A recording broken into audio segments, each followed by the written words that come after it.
भारत ने संयुक्त राष्ट्र सुरक्षा परिषद में पाकिस्तान को महापाखंडी देश करार दिया है और कहा कि जो देश आतंकियों और नागरिकों में फर्क नहीं करता, उसके पास आम लोगों की सुरक्षा के बारे में बात करने की कोई साख नहीं बची है। संयुक्त राष्ट्र में भारत के स्थायी प्रतिनिधि और राजदूत पर्वतनेनी हरीश ने इस महीने के आरंभ में पाकिस्तान की ओर से सीमा पर लगातार गोलीबारी कर 20 निर्दोष गांव वालों की जान लेने और 80 को घायल करने और धार्मिक स्थलों को निशाना बनाने की सच्चाई भी सुरक्षा परिषद के सामने रखी। इन धर्मस्थलों में मंदिर, गुरुद्वारे और कॉन्वेंट शामिल हैं। इसके अलावा चिकित्सा केंद्रों को भी नहीं छोड़ा। हरीश ने कहा कि संयुक्त राष्ट्र के इस मंच पर नागरिकों की सुरक्षा की बात करना पाकिस्तान के पाखंड के सिवा और कुछ नहीं है। हरीश ने आगे कहा कि मैं कई मुद्दों पर पाकिस्तानी प्रतिनिधि के आधारहीन आरोपों का जवाब देने के लिए विवश हूँ। हरीश ने सुरक्षा परिषद में उभरती चुनौतियों, नागरिकों, मानवतावादियों, संयुक्त राष्ट्र कर्मियों और पत्रकारों की सुरक्षा और सैन्य संघर्ष के दौरान नागरिकों की सुरक्षा सुनिश्चित करने के लिए जवाबदेही प्रणाली को मजबूत करने जैसे मुद्दों पर खुली बहस में हिस्सा ले रहे थे। इससे पहले बहस में पाकिस्तान के राजदूत असीम इफ्तिखार अहमद ने आदतन एक बार फिर कश्मीर राग छेड़ा और इस दौरान हालिया भारत पाकिस्तान संघर्ष की चर्चा की। इस पर तीखी प्रतिक्रिया देते हुए हरीश ने कहा कि भारत दशकों से पाकिस्तान प्रायोजित सीमा पार के आतंकी हमले झेल रहा है। यह 26/11 के मुंबई के बर्बर हमले से लेकर पहलगाम में 22 अप्रैल को निर्दोष पर्यटकों पर हुए हमले शामिल हैं।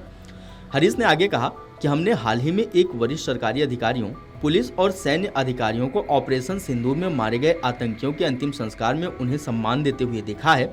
जो देश आतंकियों और नागरिकों में फर्क नहीं करता, उसके पास आम लोगों की सुरक्षा के बारे में बात करने की कोई साख नहीं बची है।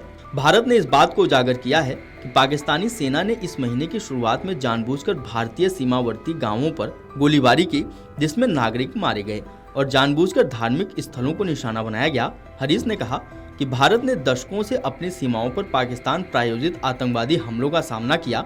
इसमें मुंबई शहर पर हुए 26/11 के भयानक हमले से लेकर अप्रैल 2025 में पहलगाम में निर्दोष पर्यटकों की बर्बर सामूहिक हत्या तक शामिल है।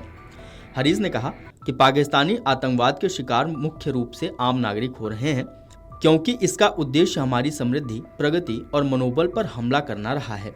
ऐसे देश का नागरिकों की सुरक्षा पर चर्चा में भाग लेना भी अंतर्राष्ट्रीय समुदाय का अपमान है।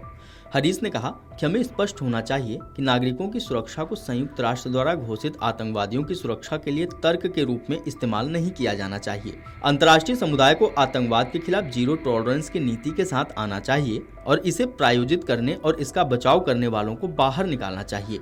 हरीश ने आगे कहा कि परिषद और अंतर्राष्ट्रीय समुदाय के नागरिकों के जीवन, सम्मान और अधिकारों सहित उनकी प्रभावी और समृद्ध सुरक्षा सुनिश्चित करने के लिए आवश्यक कदम उठाने चाहिए।